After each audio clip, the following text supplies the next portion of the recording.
Okay, हम लोगों ने साइंस टू का इंट्रोडक्शन लिया था। यस, फर्स्ट चैप्टर क्या है हमारा? Heredity and evolution. ओके, तो बताओ आप लोग, मुझे बताओ हेरिडिटी क्या होता है, एवोल्यूशन क्या होता है आप लोगों के अकॉर्डिंग? क्या होता है heredity? Transfer of biological, transfer of biological what? Character. Biological character means, biological character का मतलब क्या होता है बेटा? One generation to another generation. नहीं, ये जो बायोलॉजिकल कैरेक्टर ट्रांसफर हो रहे हैं बेटा, तुम लोग अपने पेरेंट्स से मैच करते हो। तुम्हारा बिहेवियर, तुम्हारा जो अपीयरेंस है, राइट, किसी किसी की हाइट, किसी किसी के ईयर, किसी किसी के नोज अपने पेरेंट्स से मैच करते हैं, तो ये क्या है? बायोलॉजिकल कैरेक्टर ही तो हुआ, राइट। तो अगर मैं हेरिडिटी की बात करूं, तो हेरिडिटी क्या होती है? Transfer of biological character, right. उसके बाद इवोल्यूशन का मीनिंग क्या है आप लोगों के अकॉर्डिंग? Changes, right. इवोल्यूशन आप लोगों ने ऑलरेडी हिस्ट्री में पढ़ा होगा। चेंजेस, डेवलपमेंट कंसिडर कर सकते हो, राइट। अब इस चैप्टर में हम लोग क्या क्या पढ़ेंगे? हेरिडिटी क्या है, हेरिडिटरी कैरेक्टर्स क्या है, फिर हम लोग पढ़ेंगे इवोल्यूशन क्या है, ट्रांसक्रिप्शन, ट्रांसलेशन, ट्रांसलोकेशन क्या है, इवोल्यूशन के एविडेंसेस क्या है, स्पेसिफिकेशंस क्या है, फिर ये जो मॉडर्न ह्यूमन है तो कैसे कैसे चेंजेस होते गए, और सारी कॉन्सेप्ट्स क्या है, बहुत ही इजी है। तो अब स्टार्ट करते हैं। हमारा जो फर्स्ट क्वेश्चन है उस दिन हम लोगों ने डिस्कशन किया था, कैन यू रिकॉल वाला? Which component of the cellular nucleus of cell, cellular nucleus of living organism carries hereditary character? हमारे सेल के न्यूक्लियस में, ओके, ऐसा मतलब कि कौन सा कंपोनेंट प्रेजेंट है जो कि हेरिडिटरी कैरेक्टर को क्या करता है? ट्रांसफर करता है। ऐसा क्या प्रेजेंट है? क्या प्रेजेंट है? क्रोमोसोम्स प्रेजेंट है, जीन्स प्रेजेंट है या नहीं? क्या प्रेजेंट है? क्रोमोसोम प्रेजेंट है या नहीं? यस। देन सेकंड क्वेश्चन दिया है बेटा, what do we call to the process of transfer of physical and mental character from one generation to another generation? ये जो फिजिकल और मेंटल कैरेक्टर ट्रांसफर होते हैं बेटा, फिजिकल मेंटल कैरेक्टर अभी बोला ना, फिजिकल कैरेक्टर मींस आप लोगों का अपीयरेंस, राइट, आपका फिजिकल अपीयरेंस कैसा है। और अगर मैं मेंटल कैरेक्टर की बात करूं, मेंटल कैरेक्टर मींस बिहेवियर, तुम्हारी जो मेंटेलिटी है, तो ये भी जो ट्रांसफर होती है एक जनरेशन से नेक्स्ट जनरेशन, इसको क्या बोलोगे आप लोग? हेरिडिटी और इनहेरिटेंस। हेरिडिटी और इनहेरिटेंस दोनों का मीनिंग सेम है। Yes. Then which are the components of DNA molecule? DNA molecules के कंपोनेंट क्या है? बताओ, आप लोग बताओ, डीएनए मॉलिक्यूल्स में क्या क्या प्रेजेंट होता है? क्या क्या कंपोनेंट है? Deoxyribose sugar, yes. Nitrogenous bases होते हैं, न्यूक्लिक एसिड, तो न्यूक्लिक एसिड में क्या आ जाएगा? नाइट्रोजनस बेसिस में क्या आएंगे? Adenine, guanine, cytosine, thymine, right. उसके अलावा a for amino acid, right. तो डीएनए, डीएनए में क्या क्या प्रेजेंट होता है? डीएनए के कंपोनेंट्स में क्या क्या होता है? Deoxyribose sugar, nucleic acid, nitrogenous base बोल दो आप लोग, नाइट्रोजनस बेसिस होते हैं, और उसके अलावा क्या प्रेजेंट होता है? Amino acid, right. तीनों क्वेश्चन समझ में आया? पहला क्वेश्चन बेटा ये है कि हमारे सेल के कंपोनेंट में, सेल के न्यूक्लियस में ऐसा क्या प्रेजेंट होता है जो कि हेरिडिटरी कैरेक्टर को ट्रांसफर करता है? क्या होता है? क्रोमोसोम्स, बोलो, राइट जी। उसके बाद नेक्स्ट क्वेश्चन ये था कि ये जो फिजिकल और मेंटल कैरेक्टर ट्रांसफर होते हैं एक जनरेशन से नेक्स्ट जनरेशन, इसको क्या कहते हैं? हेरिडिटी और इनहेरिटेंस कहेंगे। थर्ड क्वेश्चन की डीएनए की जो मॉलिक्यूल है, क्या मतलब कि डीएनए में क्या कंपोनेंट, डीएनए मॉलिक्यूल्स में क्या प्रेजेंट होते हैं? डीऑक्सीराइबोस शुगर, बोलो, न्यूक्लिक एसिड होता है, राइट, नाइट्रोजनस बेसिस होते हैं, और क्या प्रेजेंट होता है? Amino acid. अब हम स्टार्ट करेंगे हेरिडिटी एंड हेरिडिटरी चेंजेस। उससे पहले जब तुम लोगों ने मुझे स्टार्टिंग में बताया ये जो transfer of biological character from one generation to another generation, एक जनरेशन से जो नेक्स्ट जनरेशन, तुमने बेटा बात बोली one generation to another generation, इसको हम लोग अलग अलग तरीके से लिख सकते हैं या नहीं? There are different way to writing. हम लोग कह सकते हैं parents to progeny, yes, parents to offspring, और क्या होता है? Parents to infants,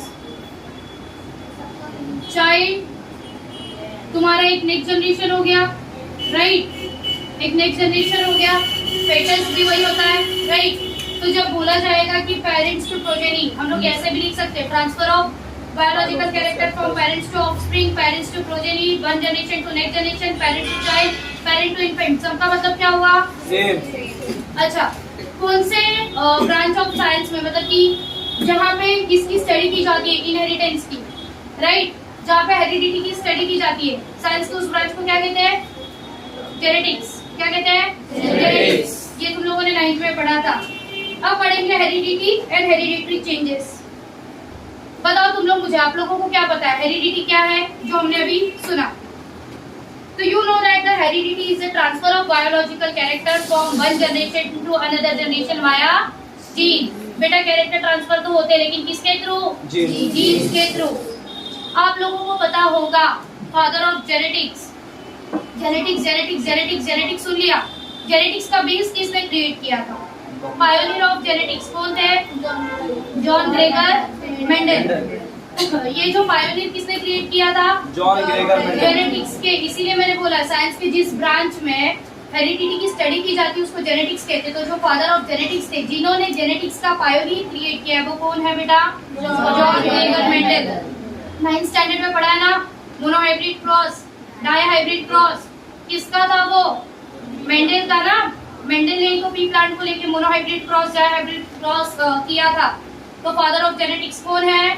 Mendel, John Gregor Mendel. कब आए थे बेटा मेंडल ने ये कब किया था? 1886। कब किया था? 1886। तो याद रखो आप लोग, अगर मैं साइंटिस्ट के नेम की बात करूं, 1886 कौन थे? John Gregor Mendel. क्या किया था जॉन ग्रेगर मेंडल ने? जेनेटिक्स। पायोनियर ऑफ जेनेटिक्स, मतलब कि मॉडर्न जेनेटिक्स का बेस शुरुआत किसने की? मेंडल ने। उसके बाद 1901 में कौन आए थे बेटा? Hugo de Bryce. कौन आए थे? ह्यूगो डी ब्राइस। यस, 1901 में आए थे ह्यूगो डी ब्राइस। और ह्यूगो डी ब्राइस ने क्या किया था? म्यूटेशनल थ्योरी बताई थी। कौन सी थ्योरी बताई थी? बताओ म्यूटेशन क्या होता है? What is mutation? बोलो, म्यूटेशन क्या होता है? किसी को भी नहीं पता? पता होगा ना? एक किसी को याद, म्यूटेशन क्या होता है? बोलो, 9th में नहीं पढ़ा है? यस, जो जीन्स में चेंजेस हो जाते हैं, जीन्स के ऊपर जो न्यूक्लियोटाइड का सीक्वेंस होता है, राइट, जीन्स की जो सीक्वेंस चेंज होती है, जो इन्फॉर्मेशन प्रॉपर नहीं ट्रांसफर हो पाती, आधी इन्फॉर्मेशन पास होती है, राइट। तो ये क्या होता है? जीन्स में जो चेंजेस आते हैं उसी की वजह से क्या क्रिएट होता है? म्यूटेशन। तो म्यूटेशन की थ्योरी किसने दी थी? ह्यूगो डी ब्राइस।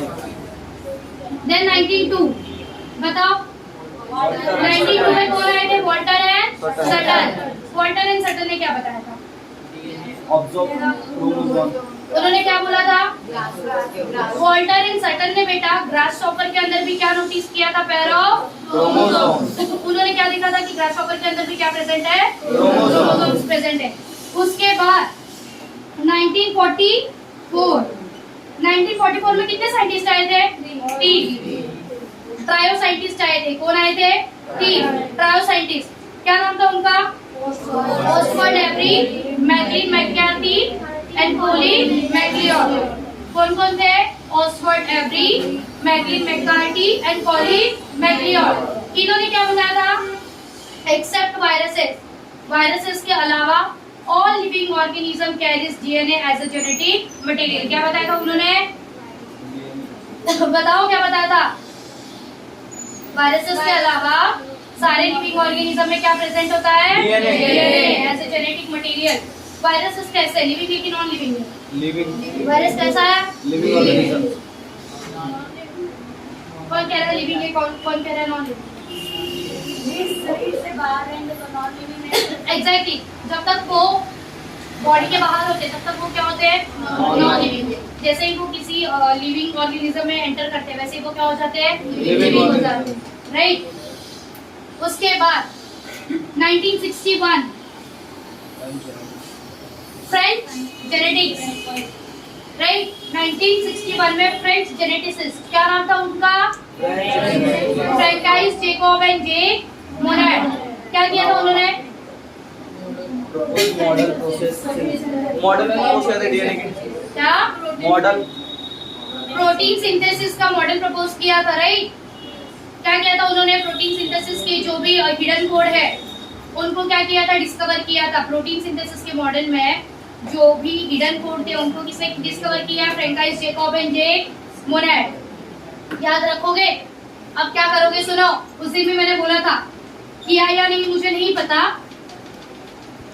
करना क्या है, यहाँ पे ईयर मेंशन करो, नेम ऑफ द साइंटिस्ट,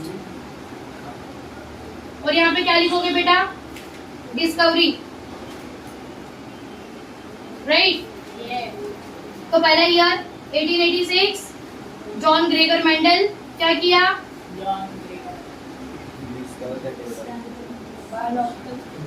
हाँ, John Gregor Mendel, pioneer of created base of modern genetics,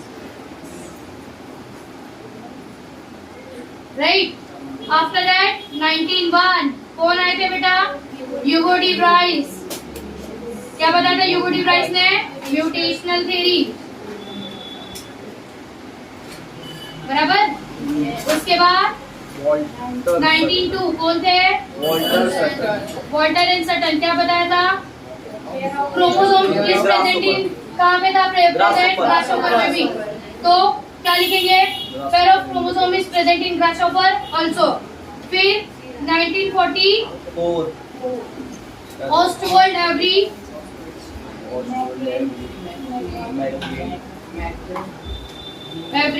McLean, क्या था नाम उनका? मैकार्टी का, कोली मेथियोड है ना, एलईओडी, ईओडी है, कोली मेथियोड। क्या बताया था? एक्सेप्ट वायरसेस, सारे लिविंग ऑर्गेनिज्म में क्या प्रेजेंट होता है? DNA as a genetic material. Homework करना है 1961 फ्रैंकाइस जेकॉब जेक मोनाड। क्या किया था बेटा फ्रैंकाइस जेकॉब जेक मोनाड ने? प्रोटीन सिंथेसिस के मॉडल के अंदर जो भी हिडन कोड थे उनको क्या किया था? डिस्कवर किया था। याद रहेगा? करो एक बार रिवीजन। हेरिडिटी क्या होती है? Transfer of biological character from one generation to from parents to progeny, parents to offspring, parents to infant, parents to progeny, child. जो बोलना है वो बोल सकते हो, राइट? उसके बाद नेक्स्ट हम लोगों ने और क्या पढ़ा? पहला क्वेश्चन यही था कि लिविंग ऑर्गेनिज्म के सेल के न्यूक्लियस में ऐसा क्या प्रेजेंट होता है जो कि क्या करता है? हेरिडिटरी कैरेक्टर को ट्रांसफर करता है। क्या प्रेजेंट होता है? Chromosome, yes. उसके बाद जो फिजिकल और मेंटल कैरेक्टर ट्रांसफर होते हैं इसी को क्या कहते हैं? एक जनरेशन से नेक्स्ट जनरेशन में हेरिडिटी और इनहेरिटेंस। डीएनए मॉलिक्यूल्स के क्या क्या कंपोनेंट है? Deoxyribose sugar, nucleic acid, nitrogenous base, amino acid, right? उसके बाद हमने साइंटिस्ट की हिस्ट्री पढ़ी। याद रखो, जेनेटिक्स पढ़ रहे हो तो फादर ऑफ जेनेटिक्स कौन थे? John Gregor Mendel. कब आए थे वो? 1886। उसके बाद 1901 में कौन आया? ह्यूगो डी ब्राइस। ह्यूगो डी ब्राइस की कौन सी थ्योरी थी? म्यूटेशनल थ्योरी थी। उसके बाद 1944 में कौन आए? 1902 में वॉल्टर एंड सटन आए हैं।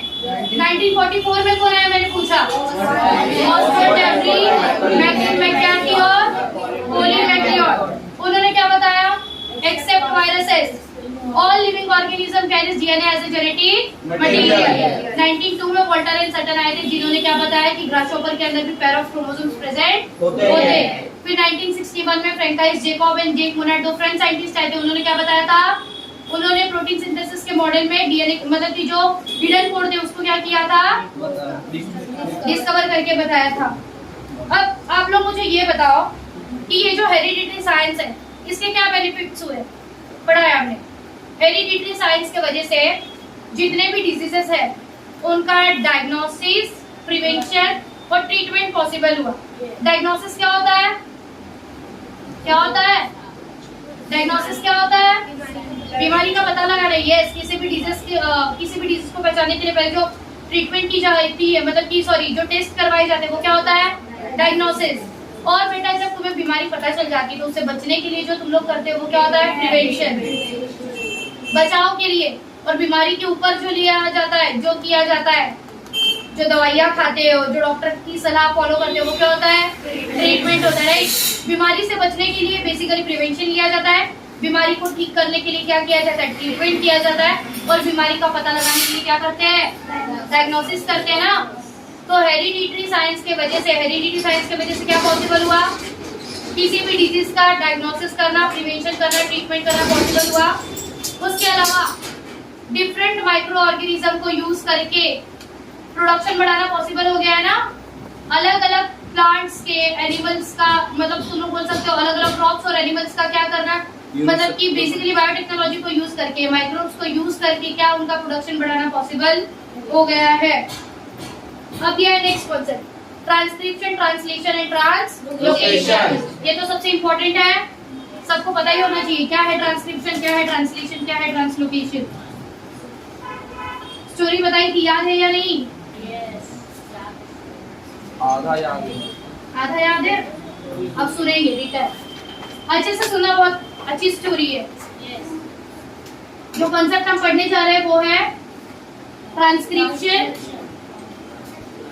Translation, translocation, translocation. ये 3 कॉन्सेप्ट पढ़नी है हमें, ओके। चलो शुरुआत करते हैं ट्रांसक्रिप्शन से।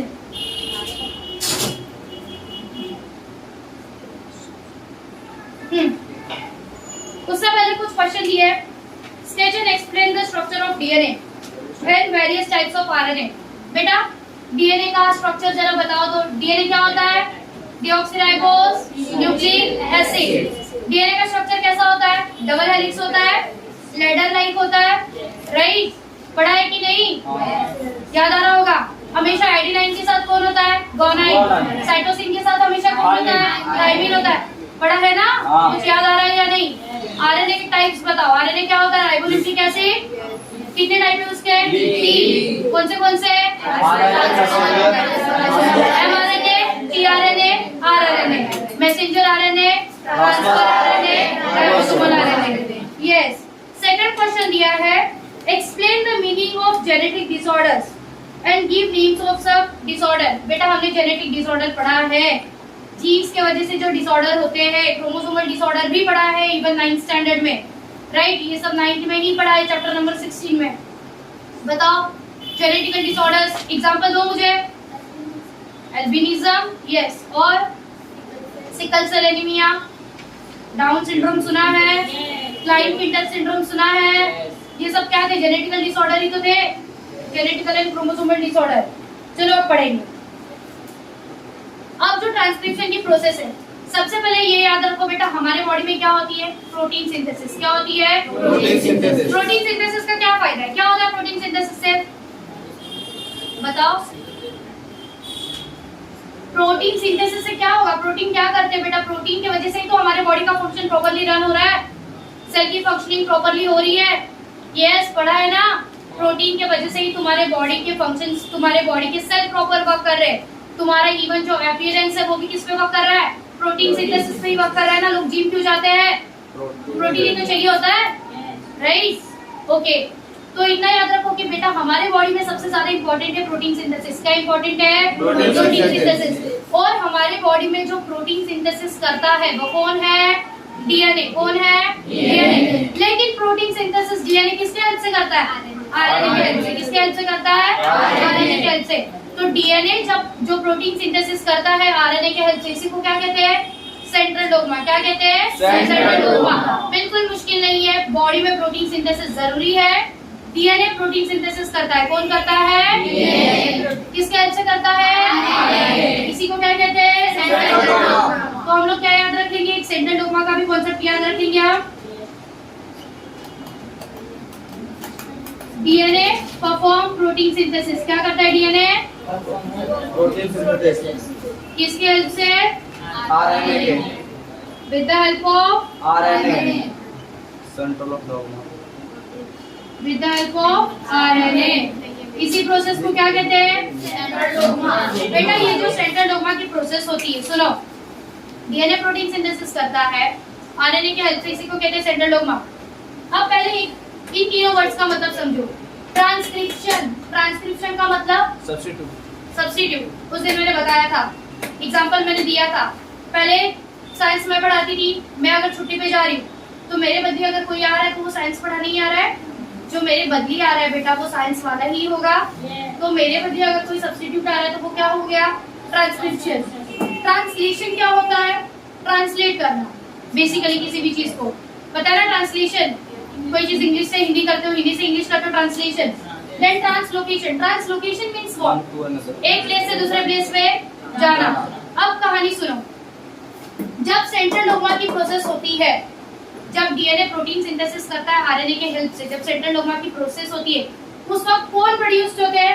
एमआरएनए। कौन प्रोड्यूस्ड होंगे? अब तीनों आरएनए का अपना अपना रोल है, एमआरएनए का भी अपना रोल है, टीआरएनए का भी अपना रोल है और आरआरएनए का भी अपना रोल है। जब बेटा डीएनए मतलब जब प्रोटीन सिंथेसिस की प्रोसेस होती है तब कौन प्रोड्यूस्ड होते हैं? कौन प्रोड्यूस्ड होते हैं? एमआरएनए। और बेटा ये जो एमआरएनए प्रोड्यूस्ड होते हैं as per the sequence of nucleotide, nucleotide पता है ना क्या होता है न्यूक्लियोटाइड का सीक्वेंस? एडेनाइन हमेशा किसके साथ होता है? गुआनाइन के साथ। साइटोसिन हमेशा किसके साथ होता है? थायमिन के साथ। यस, याद रखो। तो जब सेंट्रल डोग्मा की प्रोसेस होती है, जब डीएनए प्रोटीन सिंथेसिस करता है आरएनए की हेल्प से, उस वक्त कौन प्रोड्यूस्ड होता है? एमआरएनए। और बेटा ये जो एमआरएनए प्रोड्यूस्ड होते हैं as per the sequence of nucleotide, वो आपके डीएनए को क्या होंगे? कॉम्प्लीमेंट्री होंगे। क्या होंगे? कॉम्प्लीमेंट्री। मैंने एग्जांपल दिया था, अगर मैं साइंस टीचर हूँ, किसी केस में अगर मैं नहीं आ पाऊंगी तो मेरे बदले जो आएगा वो भी कौन होगा? साइंस पढ़ाने वाला ही होगा। वो मेरा क्या होगा? कॉम्प्लीमेंट्री होगा, राइट। अब साइंस के बदले कोई और सब्जेक्ट टीचर तो नहीं चलेगा, साइंस टीचर ही चलेगा ना। तो जब एमआरएनए प्रोड्यूस्ड होते तो वो क्या होते हैं? डीएनए को कॉम्प्लीमेंट्री होते। तो प्रोटीन सिंथेसिस के वक्त मैंने बताया ट्रांसक्रिप्शन क्या है? सब्स्टिट्यूट है।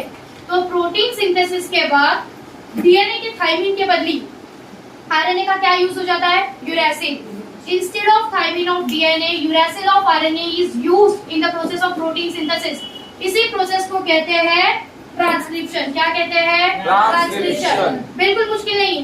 कहानी सुनो, क्या इंपॉर्टेंट है? Protein synthesis. प्रोटीन सिंथेसिस कौन करता है? डीएनए। कौन करता है? डीएनए। लेकिन किसके हेल्प से करता है? जब तुम लोग घर में रहते हो बेटा, कमाने पापा जाते हैं, मम्मी जाती है, लेकिन दोनों मिलकर तो घर चलाते हैं, दोनों मिलकर आप लोगों का पालन पोषण करते हैं, बस। तो प्रोटीन सिंथेसिस डीएनए करता है, लेकिन किसके हेल्प से करता है? आरएनए की हेल्प से। तो इसी को क्या कहते हैं? Central dogma. जब प्रोटीन सिंथेसिस की प्रोसेस होती है, जब सेंट्रल डोग्मा की प्रोसेस होती है, तब कौन प्रोड्यूस्ड होते हैं? MRNA as per the sequence of nucleotide. ये जो एमआरएनए प्रोड्यूस्ड होते हैं भैया, ये डीएनए को क्या होते हैं? कॉम्प्लीमेंट्री होते। तो प्रोटीन सिंथेसिस के बाद आप लोगों को पता होगा डीएनए के पास एडेनाइन, गुआनाइन, साइटोसिन, थायमिन है। आरएनए के पास कौन है? Adenine, guanine, cytosine, uracil. कौन है? Adenine, guanine, cytosine and uracil. तो वही डीएनए की थायमिन के बदले वहां पे आरएनए का क्या यूज हो जाता है? यूरैसिल। इसी प्रोसेस को क्या कहते हैं? ट्रांसक्रिप्शन। तो इतना याद रखो, ड्यूरिंग प्रोटीन सिंथेसिस इतना टफ नहीं है। जब प्रोटीन सिंथेसिस होती है, instead of thymine of DNA क्या यूज होता है?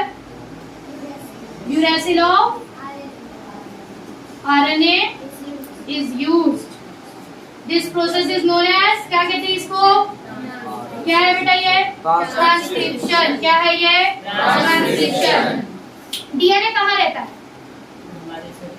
न्यूक्लियस में। कहाँ रहेगा सेल के? न्यूक्लियस में। उस दिन मैंने कहानी सुनाई थी, डीएनए रहता कहाँ है? न्यूक्लियस में। डीएनए को किसी को तो मैसेजेस भेजना है। किसको भेजना है? अमीनो एसिड को। डीएनए को मैसेजेस भेजना है। किसको भेजना है? अमीनो एसिड कहाँ रहती है? साइटोप्लाज्म में। कहाँ रहती है? अरे अब तो तुम लोगों को असली स्टोरी पता चलेगी आज के जमाने की। डीएनए कहाँ रहता है? न्यूक्लियस में। कहाँ रहता है? न्यूक्लियस में। डीएनए को किसे मैसेज भेजना है? अमीनो एसिड को। अमीनो एसिड कहाँ रहती है? साइटोप्लाज्म में। बेटा तो मैसेंजर्स आरएनए कौन है? क्या करेंगे? मैसेजेस भेजेंगे ना। देखो ना, बात डीएनए की और अमीनो एसिड के बीच की है। दो लोगों के बीच की बात कोई तीसरा ना पढ़े, इसीलिए वो मैसेजेस कौन से फॉर्म में रहेंगे, कोड के फॉर्म में रहेंगे। डीएनए मैसेजेस भेजेगा, एमआरएनए मैसेजेस को लेके जाएंगे, लेकिन मैसेजेस लेके जाने के लिए कौन लगेंगे, टीआरएनए, ट्रांसफर आरएनए। तो ये जो मैसेजेस होते हैं, जो डीएनए अमीनो एसिड के लिए भेजना चाहता है साइटोप्लाज्म में, वो कौन से फॉर्म में होते हैं, कोडेड फॉर्म में होते हैं। कौन से फॉर्म में होते हैं, कोडेड फॉर्म में होते हैं। हर अमीनो एसिड के लिए 3 न्यूक्लियोटाइड की पेयर होती है कोड की, इसी को कहते हैं ट्रिपलेट कोडॉन। क्या कहते हैं, ट्रिपलेट कोडॉन। देख लो भैया, डीएनए को किसको मैसेज भेजना है, अमीनो एसिड कहाँ रहता है, साइटोप्लाज्म में। तो दो के बीच की बात कोई तीसरा ना देखेगी, इसीलिए वो कौन से फॉर्म में रहेगा, कोड के फॉर्म में रहेगा। इसी को क्या कहते हैं, ट्रिपलेट कोडॉन। हर अमीनो एसिड के लिए 3 न्यूक्लियोटाइड की पेयर होती है, इसको क्या कहते हैं, ट्रिपलेट कोडॉन। उसके बाद बहुत ही इंपॉर्टेंट इंफॉर्मेशन बेटा आप लोगों की बुक में दी है। अब तक आपने सारे बाहर वाले साइंटिस्ट के नाम पढ़े थे, अब बात होती है इंडिया की। मैंने बताया था उस दिन, जब इंडिया आता है पीछे से आता है और कुछ धमाकेदार करके जाता है। तुम लोगों ने देखा होगा, चंद्रयान की कहानी वही है भाई, जब इंडिया पीछे से आता है कुछ अच्छा करके जाता है, एकदम धमाकेदार। तो ऐसे ही 1961 में, क्या तुम लोगों ने 1961 में फ्रैंकाइस जैकब एंड जेक मोनार्ड पढ़ा था? अब 1968 सबका होके जाने के बाद डॉक्टर हरगोविंद सिंह खुराना, हमारे इंडियन ओरिजिन के सबसे पहले साइंटिस्ट, समझ में आ रहा है, सबसे पहला भारतीय बेटा, सबसे पहला इंडियन ओरिजिन का जो साइंटिस्ट है डॉक्टर हरगोविंद सिंह खुराना जी, उन्होंने क्या किया, देखो पीछे से आए, लेकिन उन्होंने जो डीएनए के मतलब जो डीएनए मॉलिक्यूल में 20 अमीनो एसिड्स होते हैं, पीछे से आए लेकिन बहुत बड़ा काम किया बेटा उन्होंने। जो 20 अमीनो एसिड्स होते हैं, उन 20 अमीनो एसिड्स को डिकोड किया है उन्होंने, उन 20 अमीनो एसिड्स का पता लगाया विद अदर 2 साइंटिस्ट, और इसीलिए उनको क्या मिला है, नोबेल प्राइज अवार्ड। तो ये एक इन्फॉर्मेशन आपको बीच में दी है। तो 1961 के बाद जब कॉलम बनाओगे तो 1968 में किसको मेंशन करोगे, डॉक्टर हरगोविंद सिंह खुराना। उनकी डिस्कवरी क्या है, उन्होंने डीएनए के 20 अमीनो एसिड को क्या किया है, डिकोड किया है। क्या किया है, 20 अमीनो एसिड को डिकोड किया है। उसके बाद हम हमारी कहानी पे आते हैं। ट्रांसक्रिप्शन तक सुना था, अब आगे की कहानी क्या है बेटा, सुनो। ट्रिपलेट कोडॉन समझा, पहले तो ट्रांसक्रिप्शन हुआ, प्रोटीन सिंथेसिस हो रही है, एमआरएनए प्रोड्यूस्ड हो गया। अब डीएनए को मैसेजेस भेजना है अमीनो एसिड को, दोनों के बीच की बात कोई तीसरा नहीं पढ़ना चाहिए, इसलिए वो मैसेजेस कोड के फॉर्म में है। और हर अमीनो एसिड के लिए मतलब कि 3 न्यूक्लियोटाइड का जो कोड है, ठीक है, पेयर ऑफ कोड है, उसको क्या कहते हैं, ट्रिपलेट कोडॉन। उसके बाद बेटा सिर्फ मैसेजेस जनरेट करने से काम चलेगा क्या, नहीं, उन मैसेजेस को ट्रांसफर करने के लिए भी तो कुछ चाहिए। तुम सिर्फ मैसेज टाइप कर देते हो, काम होता है क्या, नहीं, डेटा ऑन करते तब तो ट्रांसफर होता है।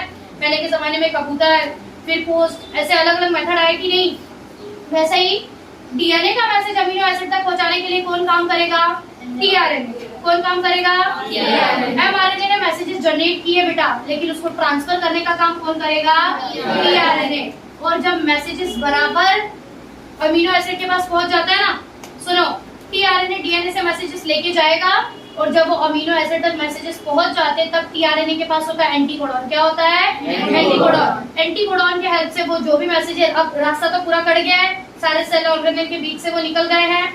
अब जब वो अमीनो एसिड के पास पहुंच जाएगा तब वो एंटीकोडॉन के हेल्प से उन मैसेजेस को उनको क्या करके देंगे, डिकोड करके देंगे। वो कोडेड फॉर्म में मैसेज था ना, जब वो बराबर पर्टिकुलर पर्सन के पास पहुंच जाएगा तब उसको टीआरएनए के पास है एंटीकोडॉन के हेल्प से क्या करके देंगे, डिकोड करके देंगे। इसी प्रोसेस को क्या बोलोगे बेटा, ट्रांसलेशन। हुई ना बात, मैसेजेस पहले कोड के फॉर्म में गए, फिर उन मैसेजेस को क्या किया, डिकोड किया। तो बेसिकली क्या हो रहा है, ट्रांसलेट तो हो रहा है, कोडेड मैसेज को डिकोड किया है with the help of anticodon. तो ये कौन सी प्रोसेस हुई, ट्रांसलेशन हुई। समझ में आ रहा है? अब बढ़ते हैं आगे। अब कहानी में ट्विस्ट है, याद आ रहा है, ये तो सबको याद होगा, बेवफाई हर कोई याद रखता है, राइट। सोचो ना, डीएनए इतना प्यार से अमीनो एसिड के लिए मैसेज भेज रहा है, और इतना याद रखो, ट्रांसक्रिप्शन, ट्रांसलेशन, ट्रांसलोकेशन में तीनों मतलब तीनों आरएनए का रोल है।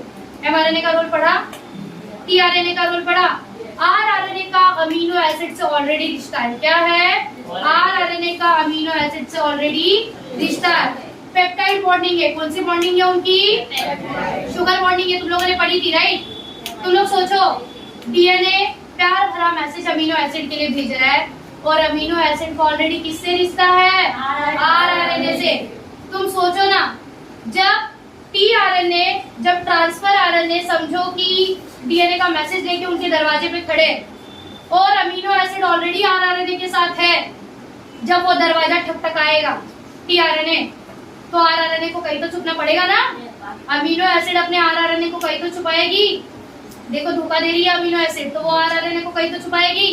तो छुपने के लिए जो आरआरएनए है वो एमआरएनए के एक एंड से लेकर ट्रिपलेट कोडॉन के एक एंड तक क्या करेंगे, भागा दौड़ी। मूवी का सीन इमेजिन कर लो, हीरो हीरोइन नहीं, हीरो हीरोइन नहीं बोलेंगे हम लोग, क्या बोलेंगे, अमीनो एसिड और आरआरएनए ऑलरेडी है। वहीं पे डीएनए का मैसेज लेके कोई पोस्टमैन आके दरवाजे पे खड़ा है। अब अमीनो एसिड आरआरएनए को छुपाना चाहती, तो आरआरएनए एक एंड से दूसरे एंड तक क्या करेंगे, भागेंगे ना छुपने के लिए। तो ये जो प्रोसेस है यहाँ से वहां दौड़ना, मैंने क्या बताया था, ट्रांसलोकेशन क्या होता है, एक जगह से दूसरे जगह पे जाना। तो क्या कर रहे हैं, ट्रांसलोकेशन ही तो हो रहा है। समझ में आया प्रोसेस? तो ये हुआ ट्रांसलोकेशन का प्रोसेस। और ऐसे ही ट्रांसक्रिप्शन, ट्रांसलेशन और ट्रांसलोकेशन की प्रोसेस होके ये चेन कंटिन्यूअसली चल के, ये कॉम्प्लेक्स चेन चल के क्या बनता है, प्रोटीन। क्या बनता है, प्रोटीन। और यही प्रोटीन बेटा हमारे बॉडी के फंक्शन के लिए, हमारे सेल के प्रॉपर फंक्शनिंग के लिए, एज वेल एज हमारे बॉडी के अपीयरेंस के लिए क्या है, सबसे ज्यादा इम्पोर्टेंट। समझ में आया? गई बात भेजे में, राइट? कोई डाउट है यहाँ तक? पक्का ट्रांसक्रिप्शन, ट्रांसलेशन, ट्रांसलोकेशन समझा? उसके बाद हमने क्या पढ़ा था, जो टॉपिक दिया आपके बुक में कि लिविंग ऑर्गेनिज्म अपने जैसा दूसरा इंडिविजुअल जनरेट कर सकता है, राइट? कौन सी प्रोसेस है, रिप्रोडक्शन से। तो बेटा ये जो रिप्रोडक्शन की प्रोसेस होती है, ये जो जीन्स ट्रांसफर होते, कभी कभार gene as it is transfer हो जाते हैं, कभी कभार जीन्स में चेंजेस आ जाते हैं, जिसको क्या पढ़ा हमने, म्यूटेशन। तो कुछ म्यूटेशन माइनर होता है, कुछ म्यूटेशन मेजर होता है। तो कभी कभार जीन्स ट्रांसफर होते वक्त कुछ केसेस में डिजीजेस हो जाती है, बीमारियां हो जाती है। बस यही सारी इन्फॉर्मेशन दी। यहाँ तक कोई डाउट है? पक्का? पूछू क्वेश्चन? ट्रांसक्रिप्शन, ट्रांसलेशन, ट्रांसलोकेशन से शुरू करते, राइट? हमारे बॉडी में प्रोटीन सिंथेसिस इंपॉर्टेंट है। कौन प्रोटीन सिंथेसिस करता है? डीएनए। किसके हेल्प से? आरएनए। इसको क्या कहते हैं? सेंट्रल डोग्मा की प्रोसेस के बाद कौन प्रोड्यूस होते हैं? और ये जो एमआरएनए प्रोड्यूस होते हैं वो क्या होते हैं? डीएनए को कॉम्प्लीमेंट्री होते हैं। तो ट्रांसक्रिप्शन होता क्या है? प्रोटीन सिंथेसिस के प्रोसेस में किसके बदले कौन आता है? डीएनए के बदले आरएनए। डीएनए के थाइमिन के बदले आरएनए का कौन आता है? इसी को क्या कहते हैं? ट्रांसक्रिप्शन। डीएनए कहाँ रहता है? न्यूक्लियस में। डीएनए को किसे मैसेज भेजना है? अमीनो एसिड कहाँ रहती है? साइटोप्लाज्म में। तो मैसेजेस कौन से फॉर्म में भेजेगा? हर अमीनो एसिड के लिए 3 न्यूक्लियोटाइड की पेयर होती है, इसी को क्या कहते हैं? क्या कहते हैं? फिर हमारे इंडियन ओरिजिन के साइंटिस्ट जिनको नोबेल प्राइज अवार्ड मिला, कौन थे वो? एग्जैक्टली। अब अगर ट्रांसक्रिप्शन हो गया, मैसेजेस भेज तो रहे, वो मैसेजेस ट्रांसफर कौन करेगा? और जब वो मैसेजेस प्रॉपर पर्सन के पास पहुंच जाएगा तो टीआरएनए एंटीकोडॉन के हेल्प से उसको क्या करेंगे? इसी प्रोसेस को क्या कहते हैं? ट्रांसलेशन। अब अमीनो एसिड का ऑलरेडी रिश्ता किससे है? आरएनए से। कौन सा वाला रिश्ता है भाई? Peptide bonding. कौन सा रिश्ता है? Peptide bonding. और जब टीआरएनए मैसेजेस लेके दरवाजे पे पहुंचेगा तो आरआरएनए क्या करेंगे? एक एंड से दूसरे एंड तक, एमआरएनए के एक एंड से लेके ट्रिपलेट कोडॉन के लास्ट एंड तक, मतलब बोलते रहे क्या करेंगे? राइबोसोम्स भागेंगे, मूव करेंगे। इसी को क्या करेंगे? ट्रांसक्रिप्शन, ट्रांसलेशन, ट्रांसलोकेशन मिला के क्या बनता है? क्या फॉर्म करता है वो? प्रोटीन। और प्रोटीन से क्या होता है? क्या होता है? हमारे बॉडी का फंक्शन होता है। और अपीयरेंस। समझ में आया? पढ़ना है आगे। क्या है आगे टॉपिक? इवोल्यूशन। बताओ आप लोग, मुझे बताओ इवोल्यूशन के बारे में क्या पता है? जो